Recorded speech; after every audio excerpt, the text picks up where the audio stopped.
From your Center for the Arts Studios, this is your Ashland University Sports Update. I'm Tom Prizeman. And I'm Kate Siefert. Thanks for tuning in. As a child, we were all taught the saying, April showers bring May flowers. For the Ashland University football team, they were hoping April scrimmages would bring September victories. AU hosted their annual spring game to culminate their spring practice schedule at Jack Miller Stadium last Thursday. The first half of the game saw the purple team defeat the gold squad 17-14 on a last-second field goal. The second half featured a 7-on-7 period and the Rookie Bowl featuring underclassmen. With the spring game complete, AU will turn its focus towards September 1st when the Eagles host Mercyhurst to kick off their 2016 season. This Sunday, Ashland University's athletic department will host the first annual Ashby Awards. The event is sponsored by the Student Athletic Advisory Committee, and the money raised will go directly to the Make-A-Wish Foundation. SAC has a goal of raising $5,000 for the Make-A-Wish this school year, and they're only about $1,000 away. All student athletes, as well as other students and the Ashland community, are welcome to the event and encouraged to make the donation to the foundation. Votes for the winners that will be announced at the awards can still be made through Ashland University's athletic department Twitter page. On March 20th, the Ashland University baseball team was 8-8. Since then, the Eagles have gone 17-6, including a fantastic 16-4 in GLIAC play. Thanks to the hot streak, the Eagles find themselves at the number 4 spot in the first regional rankings for the NCAA tournament. AU will look to continue its winning ways against a strong Malone team this weekend. We sat down with head coach John Shalley to discuss this weekend's matchup.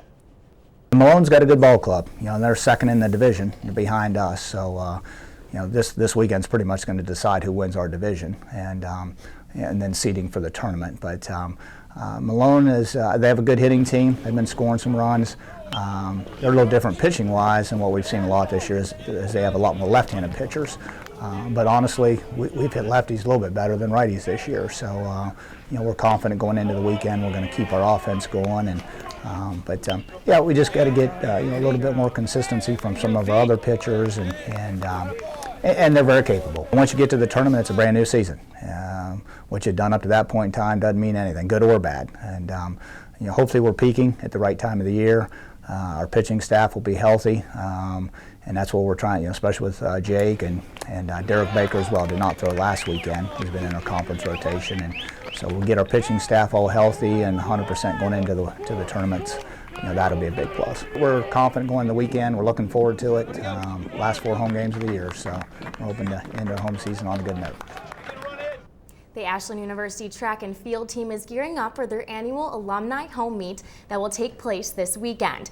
Following the meet, the Eagles will prepare for the GLIAC championships before heading into the NCAA championships at the end of May. AUTV-20's Martina Baca sat down with some of the team to talk about their preparation and their expectations for the meet.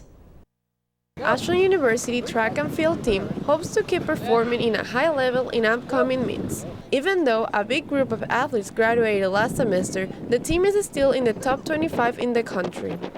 Assistant coach of Gems and Multi, Riley Norrup, is excited for the Ashland Alumni Open this weekend. He thinks this is a great opportunity for the Eagles to shine. Looking like we might get pretty good weather for it, and that makes a big difference. Get a lot of really competitive schools that come to it, so in terms of having the right competition for our kids to perform well, it's really a good meet, and then being comfortable in their home environment. This is a time for athletes to give their best performance, since the end of the season is right around the corner with the most important meet of the year. Jamie Sindelar is the #1 thrower in the country. She's looking forward to future competitions, especially because she has the chance to be a repeat champion. Sindelar is confident of her performance since she was able to balance her practices and school better than other years. In the past, I think I've had some issues with how I've managed time, like practice and schoolwork up until the meets, and this year I think I've done a much better job. I don't have to worry so much about schoolwork, and I have much more time where I can focus on practice and what I need to do and what I should be doing. So I think it's going better. After this weekend, the team will be traveling to Michigan to compete in the GLIAC Championship. Reporting for AUTV-20, this is Martina Baca. On every week of our Eagle Sports Update, we highlight one of our athletes who excels on and off the field. This week, AUTV-20's Bailey Bretz sat down with redshirt sophomore and recent National Baseball Player of the Week, J.P. Sorma. Thanks, guys. For this Athlete Spotlight, I'm joined by third baseman for the Ashland University baseball team, JP Sorma. JP, thanks for joining us. Thanks for having me. So let's start with talking about your recent success. You were named the National Hitter of the Year, or of the week, excuse me. You had a 6-game stretch against Hillsdale and Lake Erie where you hit 5 home runs. You had 12 RBIs, or 14 RBIs. You scored 12 runs. So what does that success mean to not just you, but the team and the baseball program? Yeah, I mean, for sure. It was, it was a really cool honor.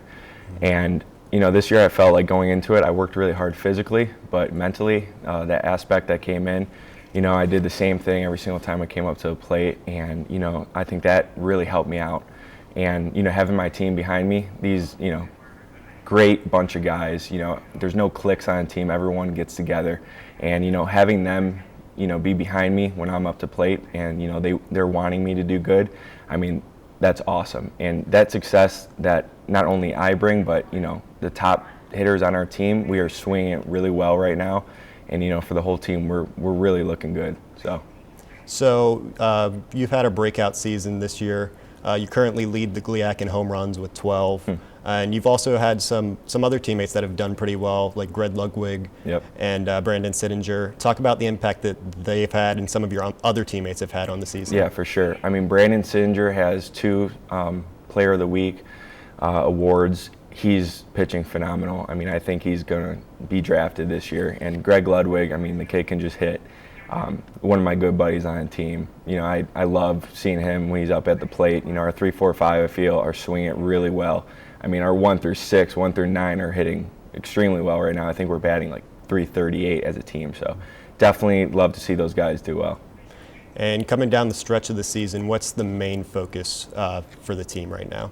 Well, this weekend we play Malone, and that's a huge series because I think they're right behind us in the conference. So this series is probably one of the biggest as far as rankings right now. So we just need to focus on this series, and after that, I think we play Tiffin makeup game and then go into Findlay. But Malone right now is on our mind. So coming down like the stretch, we got some postseason play coming up, some conference play. So does the atmosphere change at all, or does the mindset change for the baseball team? Atmosphere will change, but mindset, I think we have to, stay cool, calm, and collected. We can't really have, whatever stakes that we're playing at, we can't go back and forth. We have to stay, looking forward, stay positive, don't try to change too much. And, I think that's the biggest thing with baseball, is staying consistent. So as long as we do that, right now we're swinging it well, we're pitching good. I think we're going to have a good season. We just need to keep it going. We've already had a good season, but to finish strong, I think we're going to do that. All right, thanks for joining us, JP, and good luck on the rest of the season. I appreciate it. Thank you. Back to you guys. The softball team is heading into their postseason and will compete at their first GLIAC matchup with Ferris State University. The first time around, the Eagles fell to the Bulldogs 5-2 and then 7-4. We talked with some of the team this week before they head out to obtain revenge this Friday.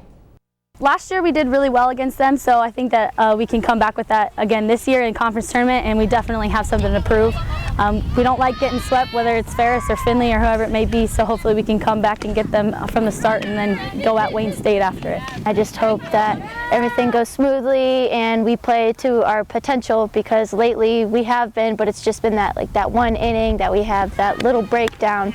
So hopefully we get rid of those little breakdowns and just keep going with the flow and keep going uphill and uphill and uphill from here. It was a little bit of a rough start early in the season, so now that we're here and we know that we're in, it's going to be a fun ride, and hopefully we can stay in the winner's bracket the whole time, make it a short but long 3 days at the same time. The good thing about it was we played them early on, so I think they're probably a completely different team, but we're completely different. Pitching personally wasn't where it needed to be against Ferris, and our defense has been stepping up, our hitting's been stepping up, so I think we're gelling at the right time, and they should look out for this weekend because we're coming after them. It's been a great 4 years, and it'll be great to go out on the best note possible, and hopefully that happens. Like I said, we're going uphill from here, and hopefully we just continually keep going and keep going strong. Well, I would really like to go out with a bang. Like I said, get that ring. That would be something that I've been shooting for all 4 years, and I know that my fellow seniors have been as well. Regardless of what happens this weekend, it's been a great ride with them, and I wouldn't change anything for the world. Switching now from the diamond, heading over to the golf course. The women's golf team here at Ashland University is making their 8th straight NCAA appearance. That's after finishing 3rd in the GLIAC Championships. They were paced by senior Allie Green. She captured the GLIAC title. Now, they'll head to the NCAA Super Regionals on May 2nd, and if they advance past that, on May 18th, they'll start the National Championships. Taking a look at the upcoming schedule to finish out the 2015-2016 school year, the baseball team will compete against Malone this weekend. It will be their last home series before they head to both Tiffin and Findlay back-to-back weekends. May 12th, that will be the start of the GLIAC tournament, and those times and dates will be announced. Moving next to the softball diamond, they will compete in the GLIAC tournament starting this weekend. Their first round is against Ferris State University, and that will take place at Findlay University. And now moving finally to track and field. They will compete this weekend at their home Ashland Alumni Open. The following that weekend will be May 4th and through May 6th. That's the GLIAC Championships. The very next weekend is Lance Chance Weekend. That's going to take place the following weekend and will be for those athletes who do not qualify for the NCAA tournament at the GLIAC Championships. And then, of course, May 18th, that's the beginning of the NCAA Division II National Championship. That's it for this edition of the Ashland University Sports Update. This is our final show for the spring semester. We appreciate you tuning in all semester long and hope you'll rejoin us in the fall semester. On a personal note, this is my final edition of the Ashland University Sports Update. I want to thank you for tuning in all semester long and all 3 semesters we've been doing this show. Without your support, none of this would have been possible, and it's been an honor to bring you Ashland University Sports.